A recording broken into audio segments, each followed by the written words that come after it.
सलाम अलैकुम। आज हम बात करेंगे गैबत सुगरा और गैबत कुबरा है क्या। वीडियो शुरू करने से पहले अगर आपने हमारे चैनल को सब्सक्राइब नहीं किया है तो सब्सक्राइब कर लें और बेल आइकन ज़रूर दबाएं ताकि हमारी वीडियो सबसे पहले आप तक पहुंचे।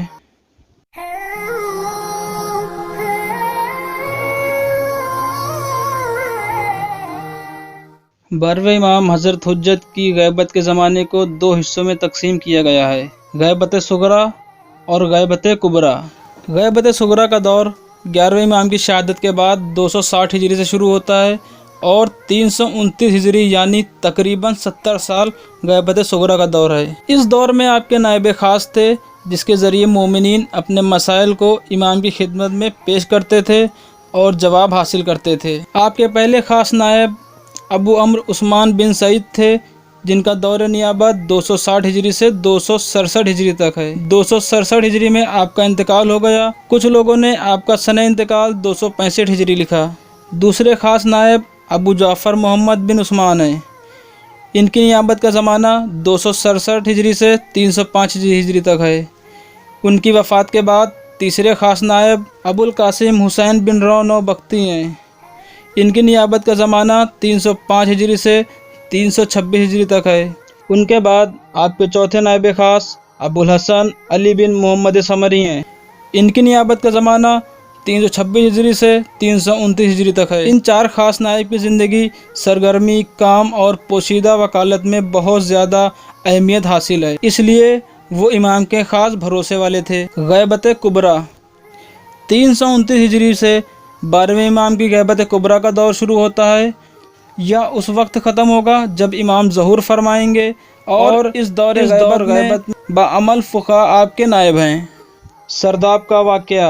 अवाम में ये बात मशहूर है कि शिया एतक़ाद रखते हैं कि जब खलीफ़ाए अब्बासी के सिपाहियों ने समर्रा में 11वें इमाम अलैहिस्सलाम के मकान पर हमला करा के 12वें इमाम को कैद करना चाहा तो 12वें इमाम उस वक्त सरदाब में यानी तहखाने में पोशीदा हो गए और अब तक इसी सरदाब में ज़िंदगी बसर कर रहे हैं और वहीं से ज़हूर करेंगे।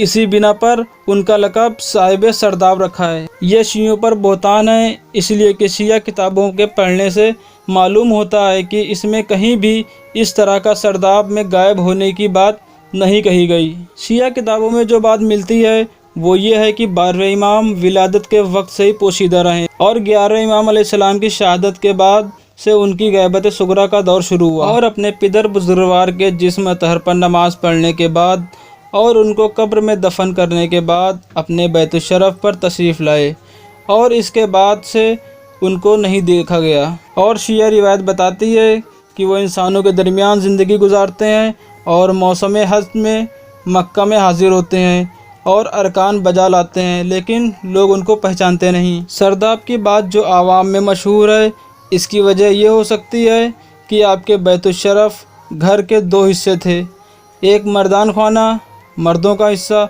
दूसरा जनान खाना औरतों का हिस्सा, और उन कमरों के नीचे सरदाब तहखाना था जिसमें गर्मियों के मौसम में घर वाले ज़िंदगी गुजारते थे।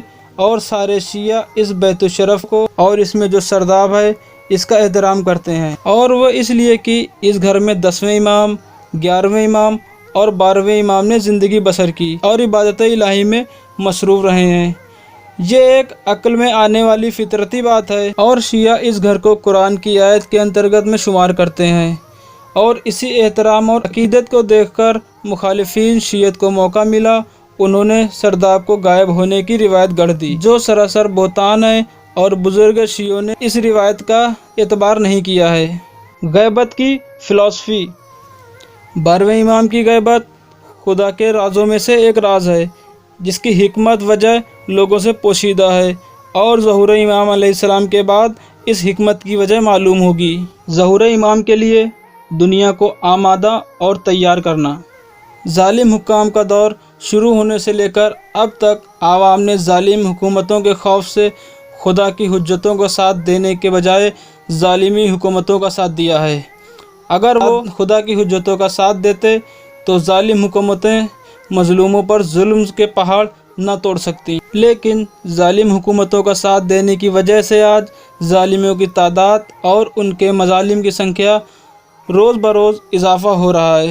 جلد ہی ساری دنیا کے لوگ چاروں طرف کے مظالم کی چکی سے پسے اور چاروں طرف سے مایوسی کے علاوہ ان کے ہاتھ کچھ نہ لگے گا۔